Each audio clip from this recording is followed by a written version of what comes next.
Come fly with me, let's fly away. If you can use some exotic booze, there's a bar in far Bombay. Come fly with me, let's fly away.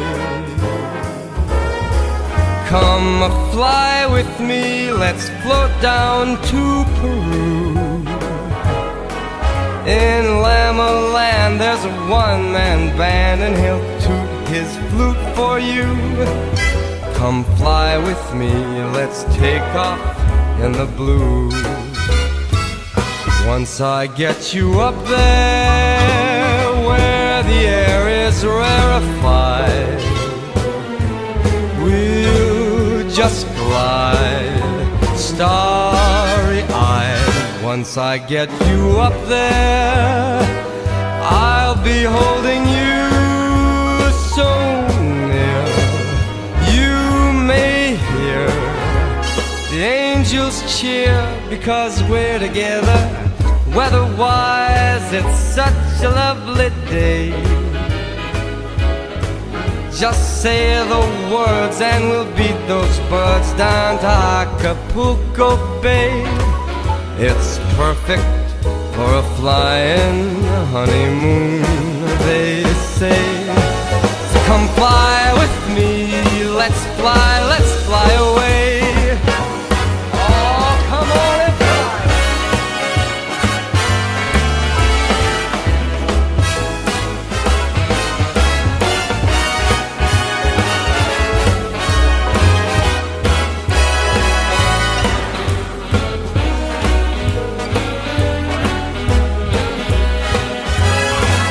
Once I get you up there where the air is rarefied, we'll just glide starry-eyed.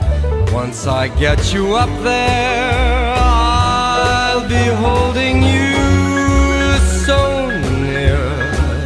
You may hear all the angels cheer because we're together. Weather-wise, it's such a lovely day. You just say those words and we'll beat those birds down to Acapulco Bay. It's so perfect for a flying honeymoon, they say. Come fly with me, let's fly pack up, let's fly away.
the kids that grew up here really loved it. They were also getting paid about $400 each day.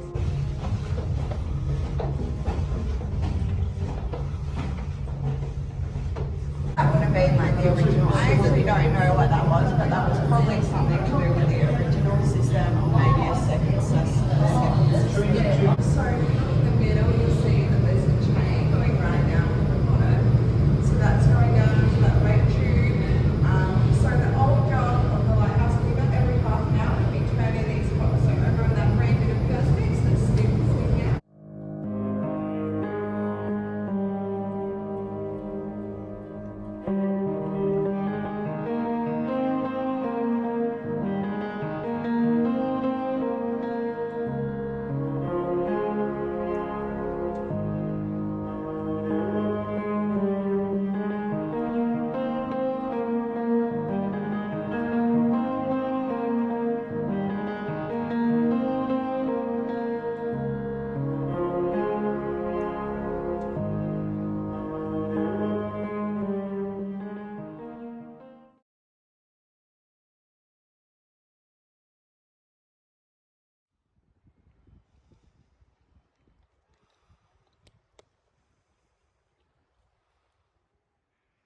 All aboard!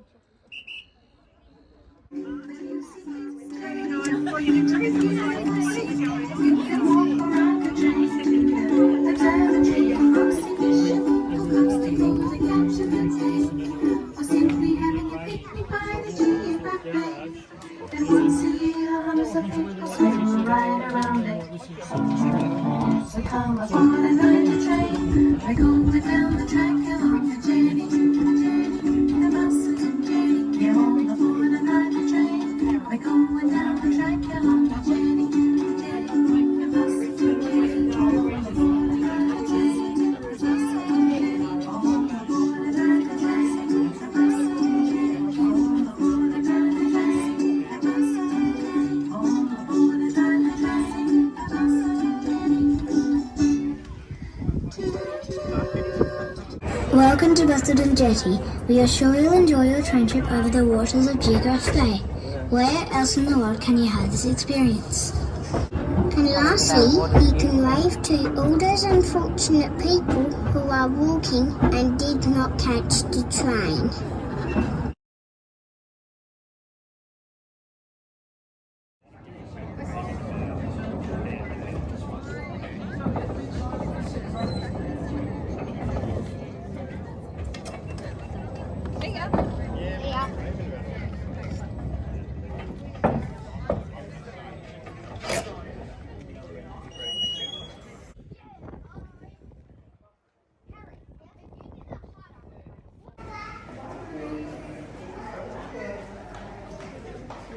That metre.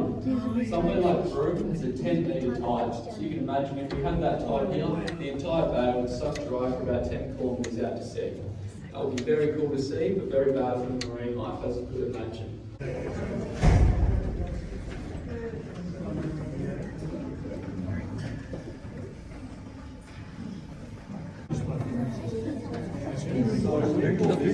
Open water zone. If you look out the window and up to the surface of the water, you see as the sunlight hits the surface, it gives off a silvery reflection. So the fish being silver, it's just for camouflage and they blend really well. The current runs in the summertime and it brings warmer water all the way from Indonesia, all the way down the west coast, supplying us with that little bit warmer water and more tropical fish species. So this is called white telestro or snowflake coral. So each individual little snowflake or polyp is its own individual animal. So you can just see the amount of them that's on that pile.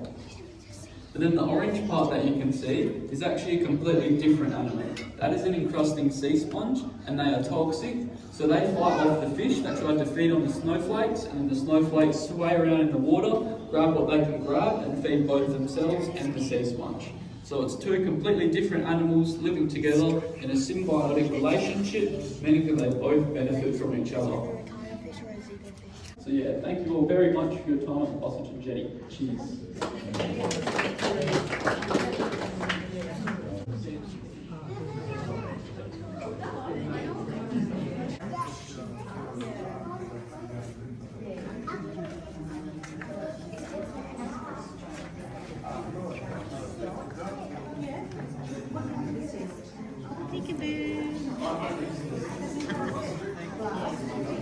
Sinking it down to the sea floor, and then drawing 12 18-metre long bolts into the seabed. That is how.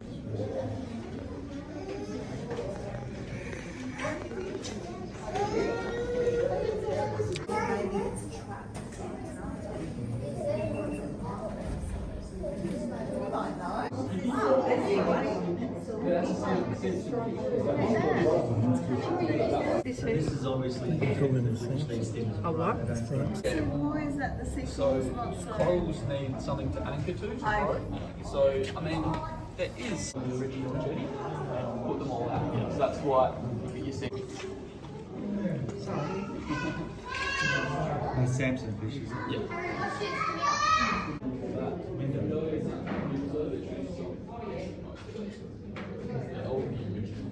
These have been replanted. Yes, that's the jarrow's been original position. These are original position. Experience.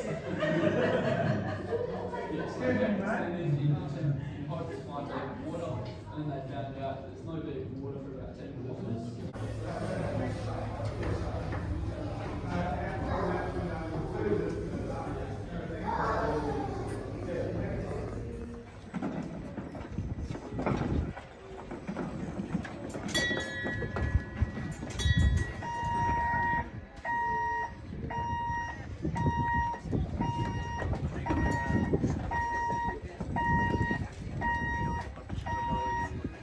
You're wonderful. Thank you very much.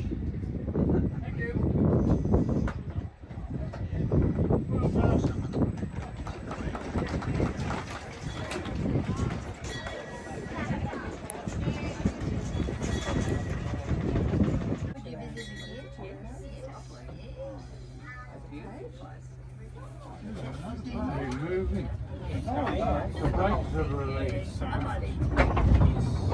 Describe the level of customer service, courtesy and friendliness of staff located. Very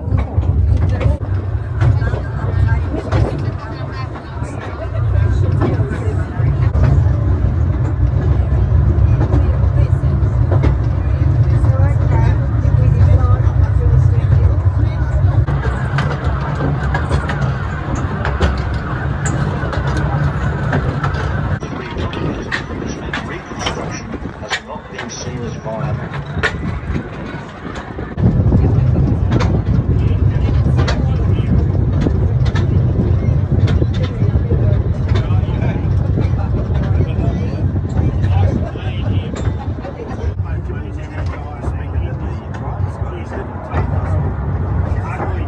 Well, welcome back to the shore, everyone, and thank you once again, and a special thank you to those of you who kindly filled in our response forms. We really do appreciate that. As I said before, just leave them on the seats when you leave and we'll collect them up. So enjoy the rest of your day and make a good start by not bashing your head when you leave the compartment. Remember, back your head, because otherwise it really does hurt. So take care, and we look forward to seeing you again in the future. Thanks.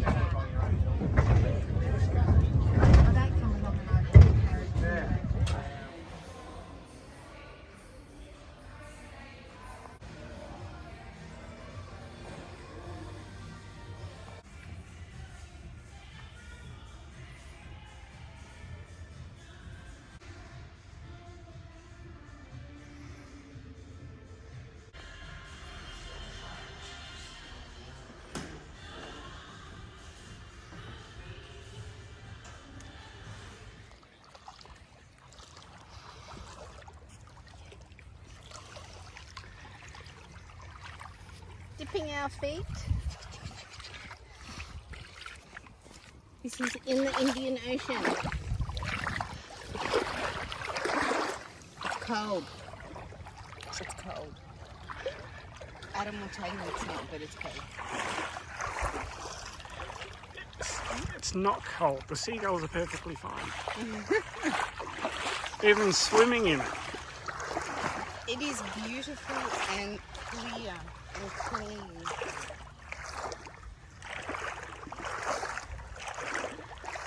It reminds me of Mauritius. Definitely reminds me of Mauritius.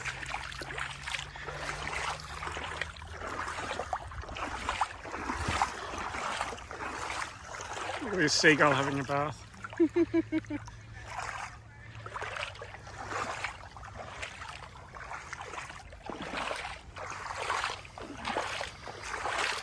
don't think I've ever seen them swim like that. He's like a duck.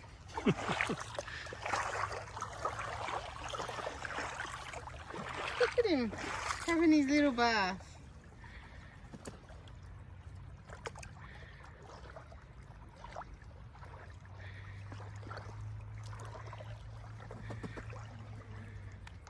Yep, nice and clean.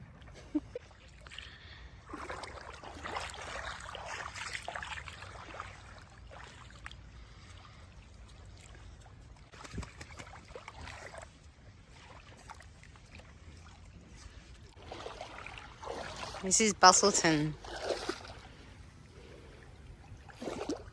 That's a jetty that we went on the train ride. 1.84 kilometres long.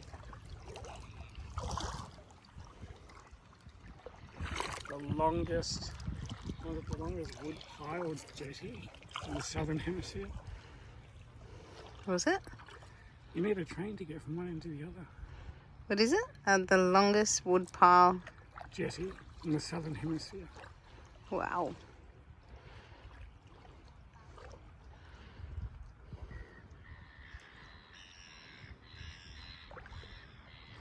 And there's an underwater observatory at the end that we did.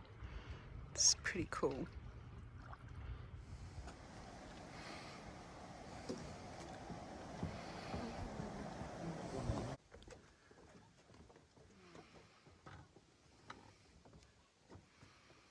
are meant to go all the way down there. Really old growth tree. Unfortunately, there was a lot of deforestation of the carry trees for quite a while. Been there for about 2 weeks now. Ah. Don't know why. Have you got a family somewhere? I don't know. I think it lives near the water and it comes down at night to drink. Here. It's really camouflaged. There, and literally where that was there, a rattlesnake went by. And then we looked at the ground and there was... T'as vu, regarde, tu rigoles, mais...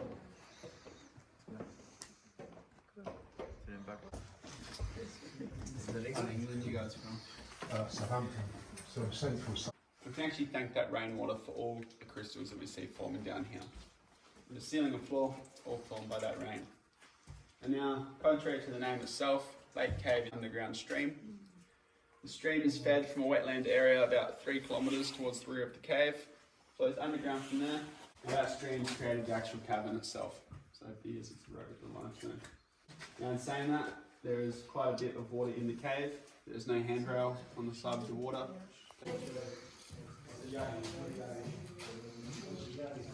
Here it is.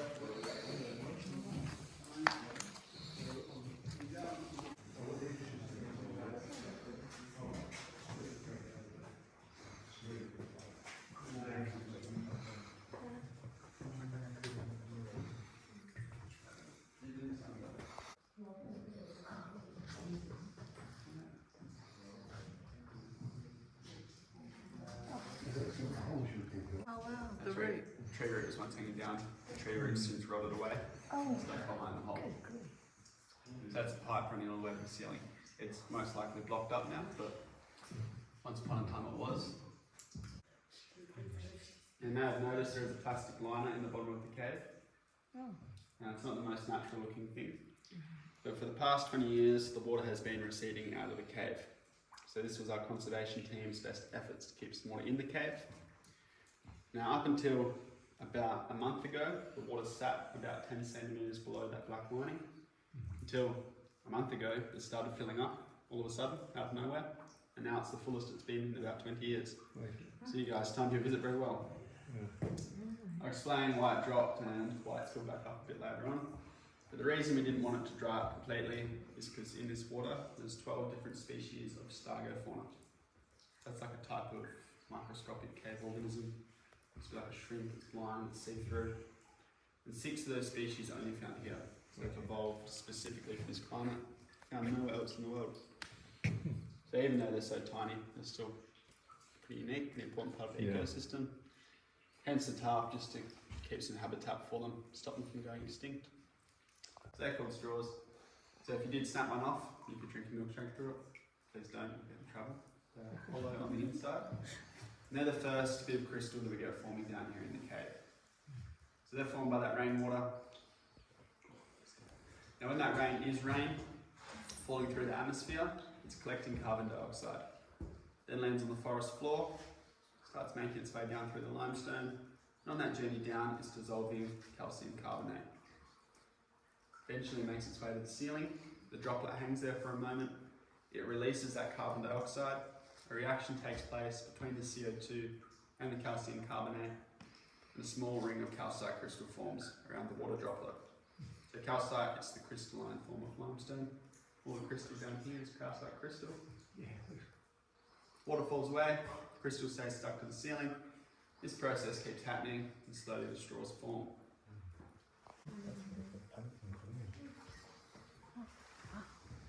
Fully supported by just these 2 points in the ceiling. Now this is the largest known suspended table in the world, and it's one of 2, so there's only one other that's known of. Pretty unique, the feat of nature. So we've got the 2 columns, and then this base is made up of a formation known as flowstone. So flowstone's formed a little bit differently. Instead of the water dripping straight down vertically, it's actually seeping in the wall of the cave. It's running over the existing limestone, depositing calcite crystal as it goes, and in turn, leaving behind flowstone. So this hasn't just defied gravity and flown over here.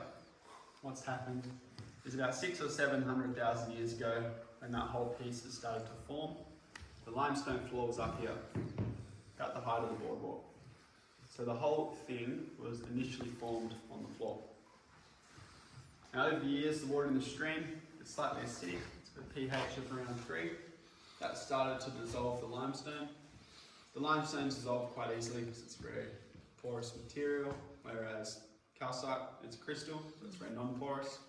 So the floor's dissolved before the crystal has had a chance to. The floor's dropped, and the whole thing has become suspended. Does that sort of make sense? Yeah. It's like the floor was there, now it's gone. Yeah. So if the cave's active, it means it's still growing, and if it's dripping, it's growing. So the reason this area here is the most active is due to the limestone above us in the ceiling. It's less dense than everywhere else, which means the water can pass through much easier, which has resulted in quite a lot of crystal.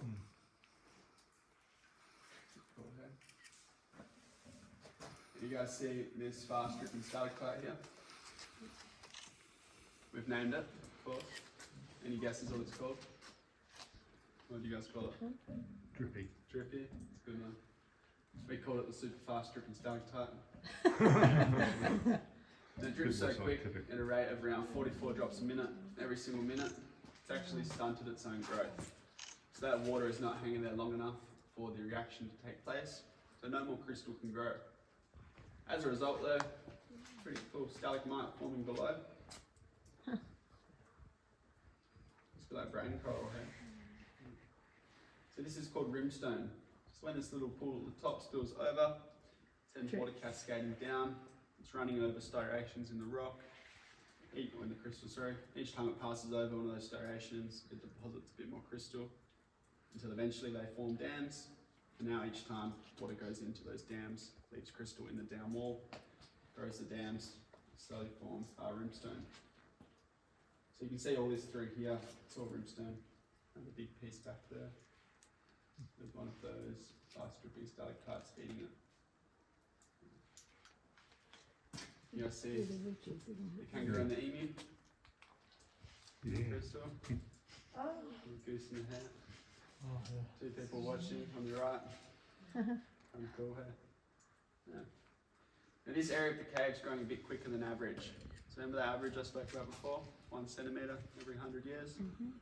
Got a bit of a marker to show just how fast this area is growing.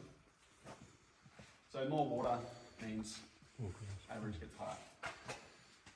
You guys see the straw with the mark on it? So that mark was made by Cave Guides Candle back in 1954. So in about 70 years, it's grown around 4 centimetres, which is about 6 times faster than the average I spoke about before.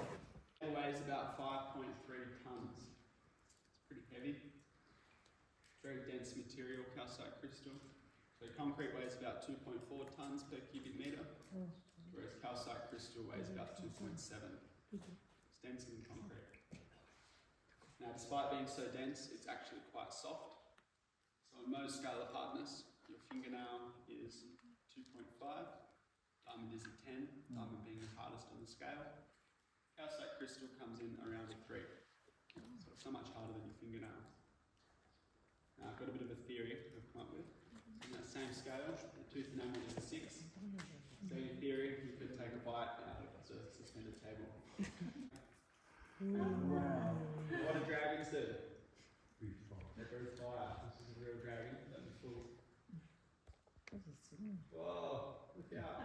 Breathing fire. How scary is that?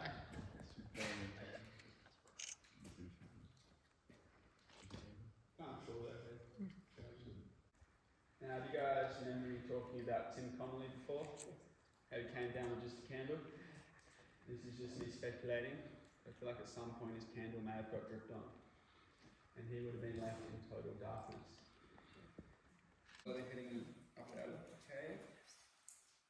You guys can lead the way. Grab a few photos.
We don't have any yet.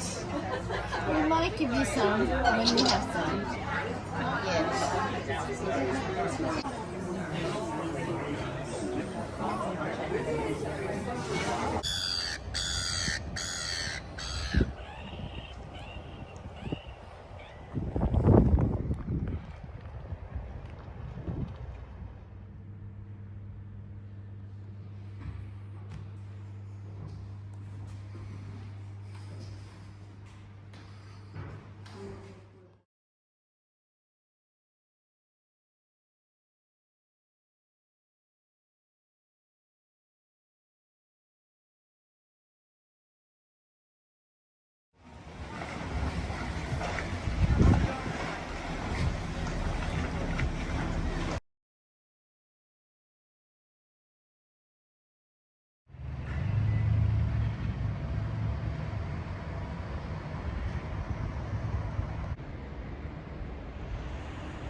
Ready?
Beautiful.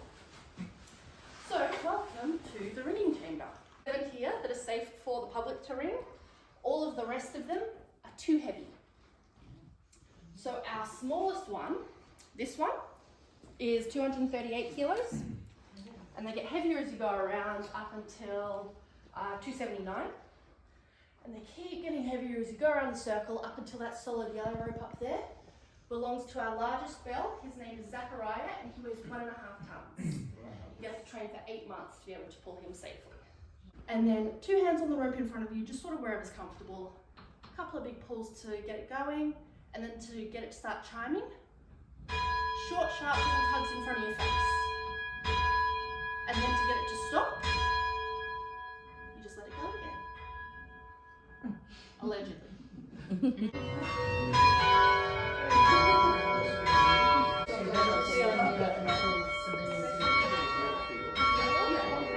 That's really good. Good for you. I just wanted you to take a picture.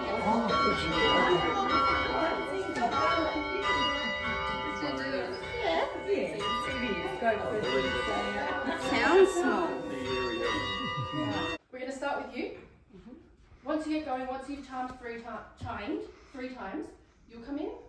Once you've chimed 3 times, you'll come in. So on and so forth. I'll be queuing. Practice first though. Hasn't been up yet. We're doing more practice. No, it has been up. Yeah. Do I stop after 3? No. You keep going. So everyone's going by the end. I'll cue people in so you won't have to worry too hard. All right. So start with you.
Now, a ballerina equivalent of a concert is called a peal. The most common is a quarter peal, so that's 45 minutes. A full peal is upwards of 3 hours. And it's one of those great big achievements that if your band completes a full peal here, you get a plaque on the wall of the ringing chamber. She's so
Adam Silicki, Advanced Diploma of Theology.